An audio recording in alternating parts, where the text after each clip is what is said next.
MM Keeravani గారిని సగౌరవంగా వేదిక మీదకి ఆహ్వానం పలుకుతున్నాం. ఈ చిత్రంలో ఆయన పాడమే కాకుండా ఇవాల్టి ఈ ఈవెంట్ని ఆయన విచ్చేయడం అనేది ఎంతో ఎంతో ఆనందదాయకం. సో వారిని సగౌరవంగా వేదిక మీదకి ఆహ్వానం పలుకుతున్నాము. Welcome sir. జవాబులేని ప్రశ్నే ఉంటుందా మనస్సుతో. సార్ ఆ మంత్రం ఏదో అడుగుతున్నారు సార్ వాళ్ళు.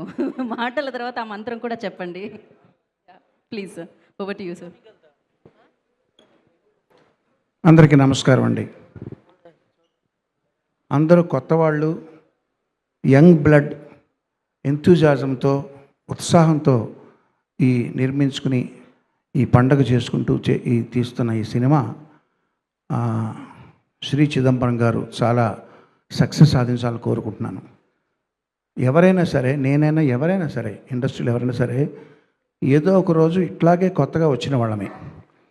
పుడుతూనే ఫస్ట్ సినిమాతోనే ఎవరు సెలబ్రిటీలు కారు. సో నేను కూడా మీలో ఒకటిగా భావిస్తూ, నేను ఇండస్ట్రీకి వచ్చింది పాటలు పాడదామని, ప్లేబ్యాక్ సింగర్గా సెటిల్ అవుదామని. కానీ వచ్చిన కొద్ది రోజుల్లోనే అది ఎంత కష్టమైన విషయం తెలిసింది కాబట్టి నా రూట్ మార్చుకుని సంగీత దర్శకుడిగా నేను ఒక ఉపాధి వెతుక్కున్నాను. అయితే ఇప్పుడు ఇన్ని సంవత్సరాలు అయిన తర్వాత, నాకు ఇప్పుడు 65 సంవత్సరాలు 64 సంవత్సరాలు అండి.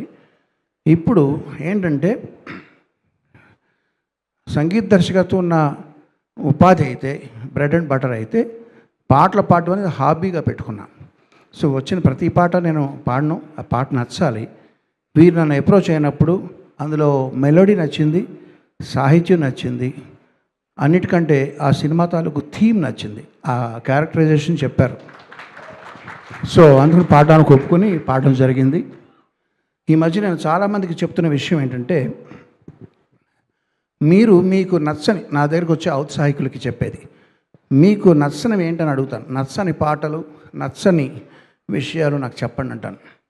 ఎందుకంటే నచ్చనివి ఏంటో తెలిసినప్పుడే మీకు నచ్చిన దానికి క్రెడిబిలిటీ ఇస్తాం. ప్రతిదీ మాకు నచ్చిందండి, ప్రతిదీ బాగుందండి అంటే వాళ్ళకి ఒక క్యారెక్టర్ లేనట్టు, వాళ్ళకంటూ ఒక టేస్ట్ లేనట్టు.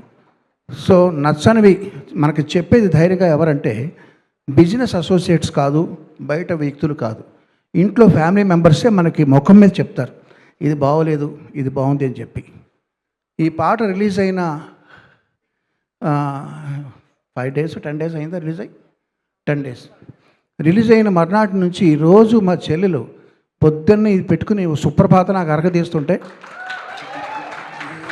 నేను చెప్పా, నీకు ఒకటి నచ్చినప్పుడు అది క్రియేట్ చేసిన వాళ్ళకి ఎక్స్ప్రెస్ చేయడం అనేది అది ధర్మం అని చెప్పి.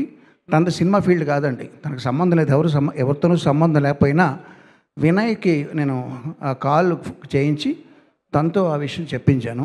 సో అలా చెప్పినప్పుడు ఏంటంటే వాళ్ళకి ఒక సాటిస్ఫాక్షన్ వస్తుంది క్రియేట్ చేసిన వాళ్ళకి.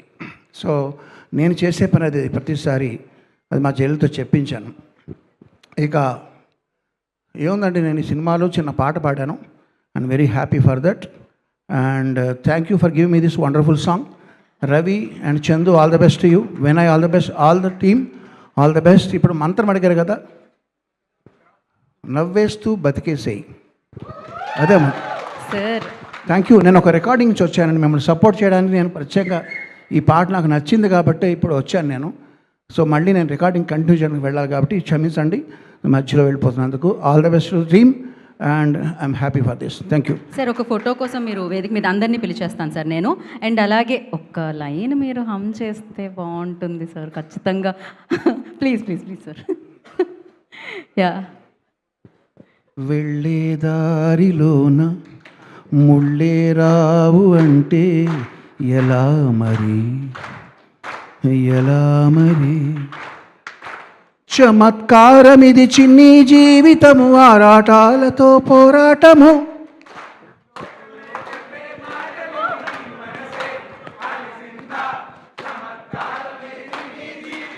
భలే ఓడివోయ్ చిదంబరం, లేదు మరి రజలాగా నువ్వు నవ్వేస్తూ బతికేసే. దం దరం దం దర దర దం దరం దం దర దర దం దరం దం దర దర దర దర దర దర. Thank you sir, thank you, all the best, thank you. I request